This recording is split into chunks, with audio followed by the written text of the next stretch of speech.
విజయ్ దేవరకొండ, రష్మిక జంటగా రాహుల్ సంకృత్యన్ రూపొందిస్తున్న చిత్రం రణబాలి 19వ సెంచరీ నేపథ్యంలో 1844 నుంచి 1878 మధ్య బ్రిటిష్ పాలనా కాలంలో జరిగిన యథార్థ చారిత్రక సంఘటనల ఆధారంగా రూపొందుతోంది.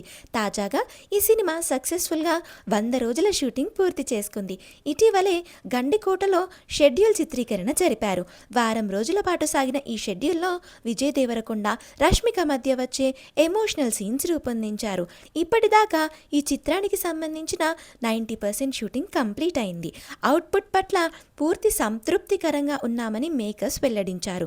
రీసెంట్గా విజయ్ దేవరకొండ బర్త్డే సందర్భంగా రిలీజ్ చేసిన గ్లిమ్స్లోని యాక్షన్ సీక్వెన్స్ సినిమాపై ఆసక్తిని పెంచాయి. హాలీవుడ్ నటుడు ఆర్నాల్డ్ వోస్లు ఈ చిత్రంలో కీలక పాత్ర పోషిస్తున్నారు. Gulshan Kumar, Bhushan Kumar T series films సమర్పణలో మైత్రి మూవీ మేకర్స్ బ్యానర్పై నవీన్ ఎర్నేని, వై రవిశంకర్ నిర్మిస్తున్న ఈ చిత్రానికి అజయ్ అతుల్ సంగీతం అందిస్తున్నారు. సెప్టెంబర్ 11న వరల్డ్ వైడ్గా సినిమా రిలీజ్ చేయనున్నట్టు ప్రకటించారు. విజయ్ దేవరకొండ, రాహుల్ సంకృత్యన్ కాంబోలో టాక్సీ వాలా తర్వాత రాబోతున్న చిత్రం కావడంతో అంచనాలు ఏర్పడ్డాయి.